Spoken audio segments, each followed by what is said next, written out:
What's up, y'all? It's your girl Chanel from Complex Simplicity. Sorry, you always know, gotta fix the hair. Happy Monday. Hope you all had an amazing Father's Day to all the fathers out there.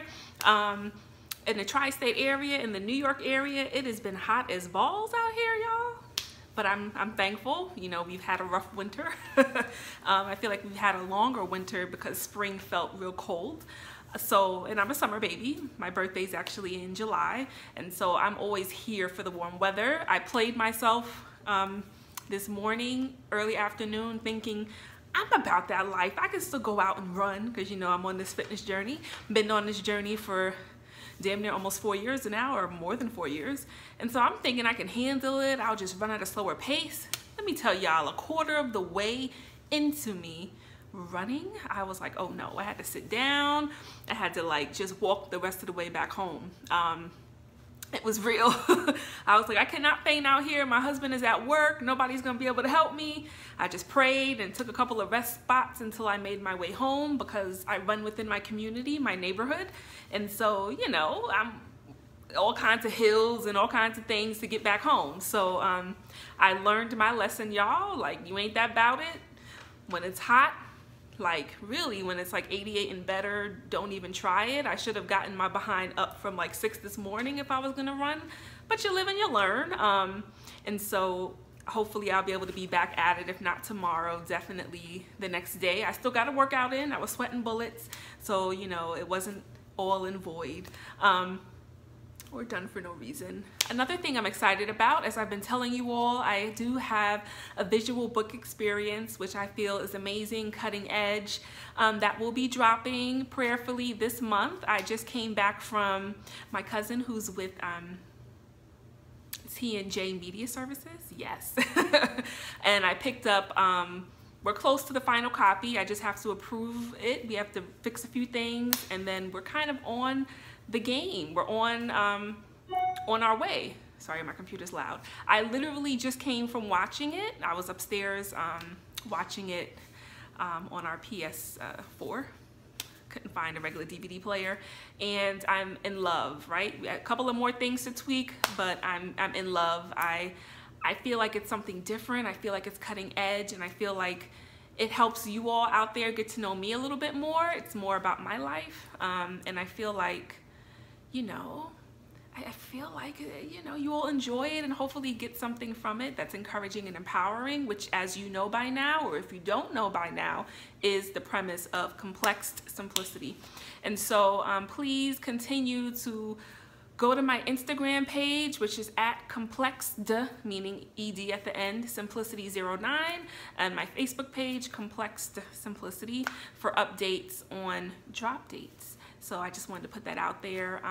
So I know the last vlog, I'm sorry, my computer is loud. The last vlog that I did was more on a serious note of you know, me sharing a few things that I have learned in my 3.5, almost 4 years of marriage. And you know, my husband and I, you know, when you're married, you have your ebbs and flows, as I say. You have your growing pains, you have your hard times, and thank God we, you know, were able to make it through a period of growing pains. And I wanted to always, you know, I wanted to share some important things that I had learned along the way. And like I said, I'm not the kind of person that goes through certain life experiences and then keeps the jewels of wisdom to myself. I wanted to be able to put that out there. So hopefully it was helpful to someone out there, a wife out there, maybe a husband out there, you know, because you're gonna go through it when you're married. It just is what it is. So hopefully it was helpful to someone. But today's vlog is gonna be more lighthearted and along the lines of the music lover that is within me. So it should be no secret by now that I am a Jay-Z and Beyonce fan. Jay-Z's my favorite rapper ever, and Beyonce is definitely one of my favorite singers, my favorite entertainer, my favorite living entertainer. And you know, anytime that they're on tour together or they're on tour separately but bring each other out on their shows, I'm always hyped. And anytime that they do music individually, I'm hyped. I've been wanting them to do a body of work collectively, and I was so glad to see on June 16th, yes, they came out with their album entitled Everything Is Love by the Carters. Why is everybody emailing me right now? I'm sorry, y'all. And so I was so excited. I was actually this past Saturday at a gallery showing for my mom. You know, she makes these sweet water grass baskets, I believe they're called, which are beautiful. They take a lot of work, time, and energy. And so she was a part of this gallery showing that has to do with textiles and I forgot how they worded it, but like art that's created with different texture types of fabrics or elements, so to speak. And so as I'm there mingling with people at the gallery, showing my mama love, chilling with my dad, I happened for 2 seconds to check my Instagram and I saw that the album came out. I figured that Jay-Z and Beyonce were working on something when they decided to do the On the Run 2 tour, right? Because it didn't really logically make sense to go back on the road and hit all of these stadiums with the same body of work. So right now they're on the European leg of the tour, and I think on June 15th, technically probably the wee hours of the morning, June 16th, they, you know, put out there that the album dropped. And I love when artists do this, right? We remember when Beyonce did this with the album entitled Beyonce. It just dropped. No promo, no press, no forewarning. It just dropped. I feel like that's dope because that's kind of how I am for the most part. You know, of course, because I'm still building, I kind of have to let you know, hey y'all, got a visual book experience coming out, check it out. But for the people who know me, they don't know that I'm working on anything unless they're a part of it in some way until I start saying something's dropping, y'all. I kind of like to move in silence and do my own thing. And then once the art is finished, the product is complete, it's ready, boom, here we go. So I respect artists who are like Beyonce and Jay-Z are like established artists, they're icons, they're legends, and their platforms are so great that they can just drop something. And so, you know, on my way home from my mom's art gallery, not her art gallery, but seeing my mom's art shown in this particular gallery, you know, I was listening to the album. 9 cuts, 9 tracks on the album. It took me about 35 minutes to get home. I was kind of able to listen to a majority of the album, and then I went home, I went to the grocery store, then went home, and then cooked, and I'm bumping the album. So I've had a few days to live with it. I feel like as a music lover and as someone who has created her own music, it's important to live with people's art, right? It's easy for us to just judge off the fly, but live with it. Right? Live with the shit. And so I love it. You know, call me biased because I'm big fans of both of them. But I think musically, and I pride myself on having a very good musical ear that can even catch things that may not make sense to the rest of the world months, years from now. Their album is dope. And I love more than anything their transparency, right? So Beyonce was transparent with what was going on in their marriage with the Lemonade album, shocked the whole world. Jay-Z was transparent with a lot of things that happened in his life, including his marriage with his wife in the 444 album. And now I love that collectively they're transparent with what happened in their marriage, but now it's more so, and this is where we are now. It's all about that love. Everything is love, right? You know, they're not sugarcoating the stuff that they went through, but they're able to say, yes, we were able to get through this difficult time, and this is where we are now. And I think that that's dope and beautiful. I think that that's a testament to the reality of marriage. I'm not saying that everybody's significant other is going to cheat on you and that you need to stay with them. But what I'm saying is when we go through the trials and tribulations of what marriage can entail, can kind of bring on us, you know, there's some real things that you're gonna have to be able to deal with and work out and try to move forward and push past, right? For those who do take their vows seriously, you know, and so I think that it's great. I've always said this, you know, I feel like no one ever wants to like promote and big up marriage. Everybody wants to promote and big up cheating and scandals and side chicks and this and that.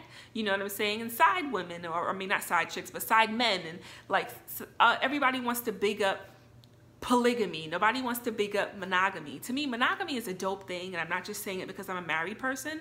Even when I was single, I felt this way. Like to be able to do life with one person, to stay committed with one person, at a time, I think that that's dope. Or just for me, one person in general, I think that that's a beautiful thing. That shows a level of character, restraint, values, morale. It's easy to be out here running these streets, bed hopping. That's the easy choice to do, the easy thing to do.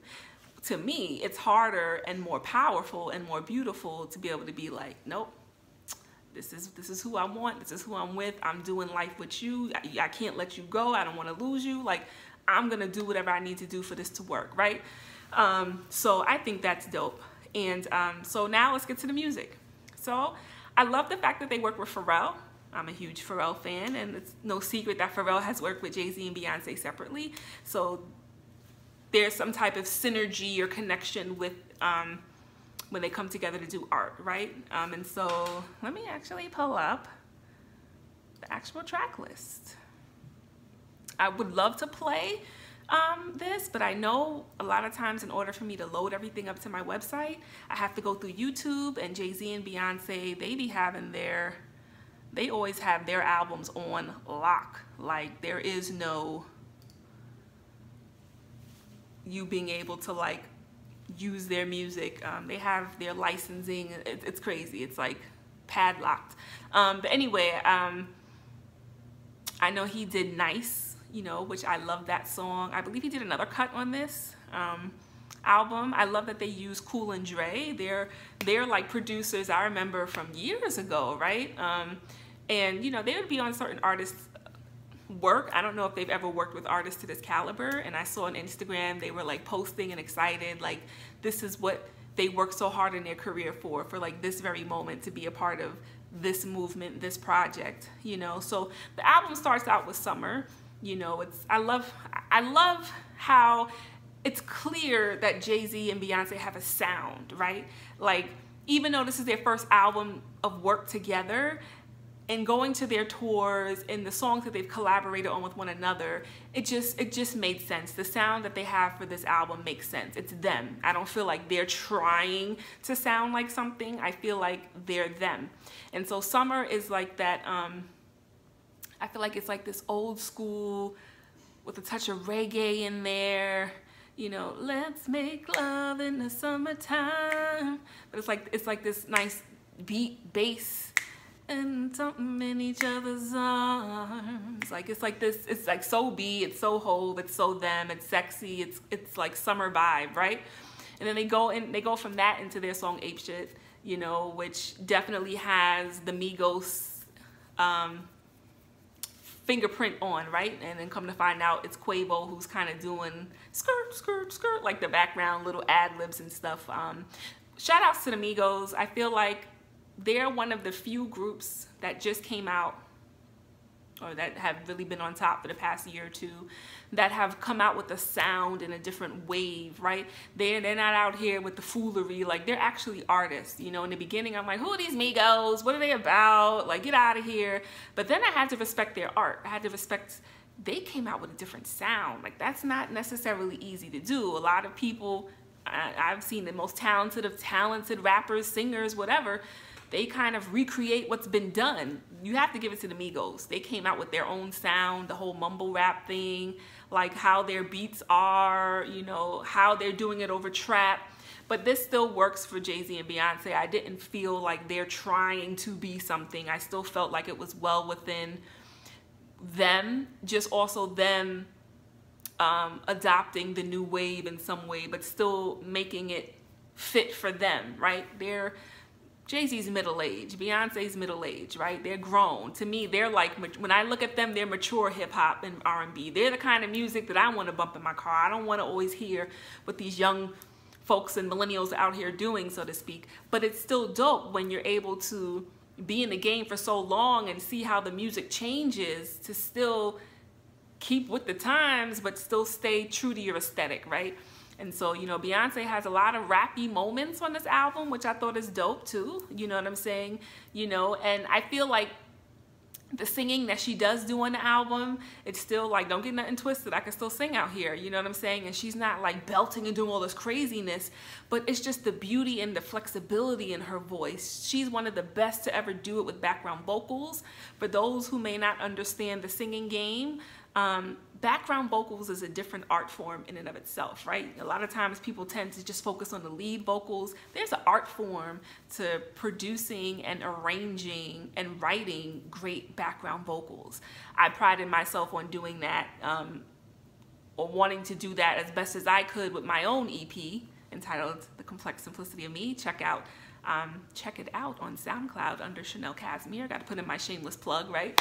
But you know, I calculated and worked to make sure that the background vocals were decent, that there were certain harmonies that I wanted to hear, that I wanted certain melodies in the background to help bring the songs to life, right? And so Beyonce is, like, to me, one of the queens of doing this. Like, her and Brandy, in my mind, they stand out very well for creating great background vocal moments. So definitely throughout this album, Beyonce had the right touch, the right harmonies, the right things she was doing in the background. And then, of course, with her leads, you hear the rawness in her voice, the softness at times in her voice, the range in her voice. Like, I couldn't even sing along with a lot of her songs because she sings at such a low range. It's like, that's dope in and of itself. Like, it's not easy to just have this low range. She could go low, she could go high. And she's talented, and I think a lot of people always try to hate on B and make it seem like she hasn't earned her spot or that she's not as talented. Oh, there are tons of better singers than her. Yes, there are tons of better singers than anyone out here, all of us out here, right? But you have to respect what this woman does. And still, let's not get nothing twisted. B could still sing her face off. Let's not get anything twisted.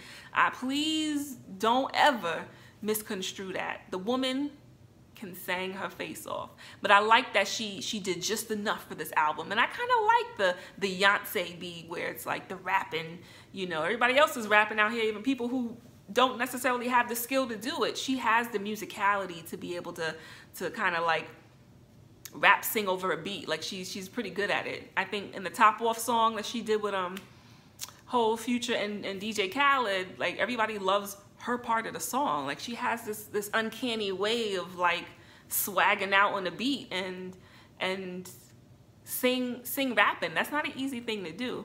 But anyway, so, you know, in Ape Shit we get a lot of that, a lot of swaggy talk. You know, Hov's bars in Ape Shit is crazy, and I'm like, yes, Hov, keep reminding all these youngs out here that you gets busy with bars and lyrics and lyricism. Like, let's not get anything twisted. A lot of these younger rappers are, oh, he needs to retire, this, that, and the third. Y'all all need to sit down, shut up, and take notes, okay? Because this man ain't with a pen and paper like the rest of y'all. He formulates and does what he does straight off the dome, which is not an easy thing to do. Like, I want a lot of y'all out here to try to write a song and try to have it catchy and make sense and be appealing. It's not an easy thing to do. I feel like so many people are so quick to judge and critique. You don't even know how this music thing go. Anyway, let me not go off on tangents. I love Boss. Boss is a song, you know, a lot of it is B. You know, I think Hov has his verse in there.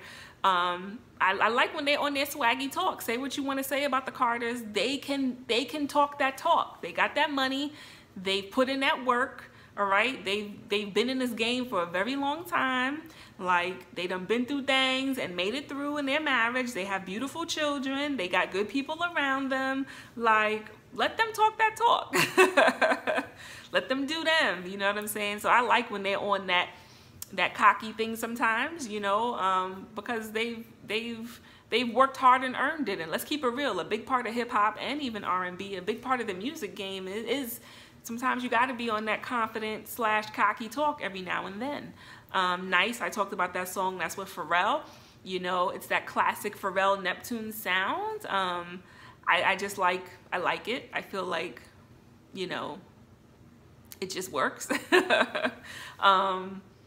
713, I guess that's like the Houston, Texas area code, and that's like a hard hip hop kind of song. I like it. I love it. You know, I like that Beyonce has the versatility to be on these hard hip hop kind of beats. I love that Jay-Z didn't have to like compromise that true hip hop sound because his wife's an R&B pop world singer. I love the fact that she can give you world music. She can give you stuff to be on the soundtrack for a Disney album or Disney movie, sorry. She could give you that real trap. She can give you like Broadway-esque stuff. Like not many people can do it all. And so I love the fact that Jay-Z was still able to kind of, you know, have that hip hop moment, you know. To me, in all the songs, his bars are dope. Friends, I found it interesting that they have a song entitled Friends. I feel like it's a huge part of what I talk about a lot, because as I always say, I've been through a lot of experiences, good and bad, with friends. And so just to hear them having a song dedicated to talking about this, to me, is dope. So that tells me that when I'm on here talking my talk about friends and the things I've been through and just how you're supposed to be supportive of one another, how you're supposed to ride out with one another, and then you have two of the biggest forces in music have this type of song on their album, that tells me your girl ain't off. You know, I'm with the creatives. My mind is there. I love it, you know. And I love in this song, it sounds like, you know, Hov kind of in one bar addresses the stuff he went through with Kanye. You know, Kanye was in his feelings regarding, you know, Jay-Z and Beyonce not going to his wedding. And let's keep it real. Jay-Z and Beyonce, they're private people. They do what they do. They're famous. They're well-known, world-known. But you can tell that they also want to be regular. They're regular people that want to live their own life when they have their time to just be private and be about their family. And so let's keep it real. Kanye is always in the press for some bull, and he's married to someone whose bread and butter is really about the reality show. That reality show, Keeping Up with the Kardashians, is what helps to keep all the brands afloat. Let's keep it all the way real. Between the reality show and their social media, that's what keeps KKW Beauty, KKW Fragrances, Lip Kits, Good American this. That's what keeps everybody's, you know, Kendall Modeling. It keeps everybody's stuff afloat, right? And so I get it. You know, the Carters are probably like, no, we're not going to be on some reality show with the cameras rolling. We going all the way out to Europe for your wedding. And even pretty much what Hov said in his one line is, you know, he doesn't care where he was invited or expected to be. If he's beefing with his wife, he ain't going nowhere. And I feel like that's what it is. You know what I'm saying? Like, when you're married, your spouse comes first. Like, your household comes first. I don't care what's going on. If something is in disarray at home, and I'm the girl that's loyal and the girl that's supportive and the girl that'll go to Timbuktu for the people I love to support them. But if something is real crazy going on at home and I feel like it's more important for me to be home, oh, you best believe my husband and my household comes before anybody's wedding, anybody's baby shower, anybody's birthday event, you know? And I feel like at that point, most people in my life probably would cut me some slack because I'm always there. You know what I'm saying? I'm the friend they could count on, or the loved one they could count on to always be there for these kind of memorable events, right? And so if I can't be there, that tells you I really couldn't be there. And I get it, because I used to always be in my feelings when people who I would go hard for wouldn't go hard for me, you know. So I get the other side where Kanye's like, yo, I felt some kind of way about that, because I'm pretty sure he was at Jay and Beyonce's wedding years ago, you know. But I like that he kind of addressed that, you know, and he's like, if you don't understand that, then in essence we can't be friends. Like, you know, we all have different ideas, needs, and expectations in friendships. And I just love that they had a song that was just dedicated to this topic. It kind of caught me off guard. I would have never thought that they would have had a song about friends. So like I said, that helps me to feel like, because sometimes I feel like maybe I talk about this topic a little bit too much on my stuff, but no, a part of me is still like, no, because I continue to go through different things and have different experiences around the realm of friendships. And it's always going to be something that I talk about to some degree, because maybe many may not want to admit it, but a lot of us go through a lot with the people we call friends. It just is what it is. Moving on, Heard About Us. That's the 7th track on the album. Another swaggy song. Is their way of saying, stop talking crap about us. You know what I'm saying? Keep our names out your mouth. You know, J and B are very quiet. You know, these blogs, you know, these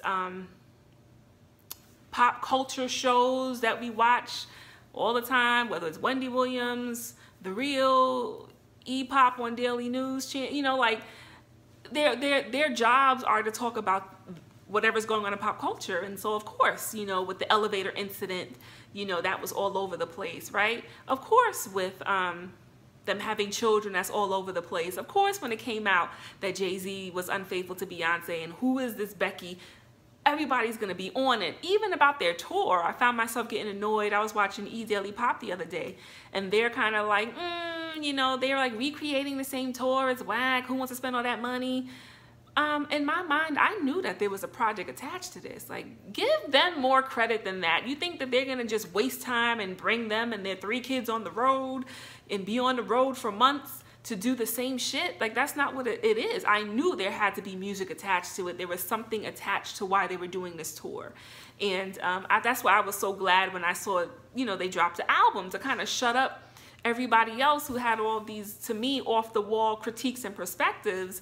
And so I hear when they had this kind of song where they like, yo, stop talking that talk, keep our names out of your mouths, like cut it out. And maybe even a little bit of that was for Kanye, because he's before his audiences and crowds a year or 2 years ago, you know, putting personal stuff within their family ship relationship out there to the world. Like, don't do that. Have more respect for people out here, especially, you know, like, have more respect. You know, I wouldn't want, I'm not famous or wealthy and rich, but I wouldn't want any of my friends on any platform they have, like, you know, been like, yeah, because, you know, I don't understand why Chanel and Patrice don't whoop, whoop, whoop, whoop, whoop. Like, I wouldn't have wanted that. I wouldn't appreciate that. You know what I'm saying? Even when I address topics on my website, I'm very wise and calculated with how I say what I say, so that it's, or to where you're not going to know, someone else who may be friends with me or know me, they may not necessarily know what I'm referencing or who I'm talking about. Like, I'm not going to be like, so-and-so,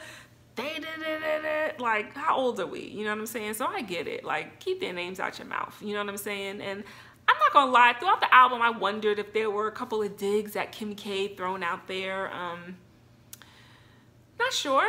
You know, I think I was watching an interview with Kanye West. It was an old interview, years ago I saw it, I think with the Breakfast Club, and he kind of alluded to the fact that there is like this silent competition between his wife and Beyonce, which to me, I don't understand why. They're like apples and oranges, right?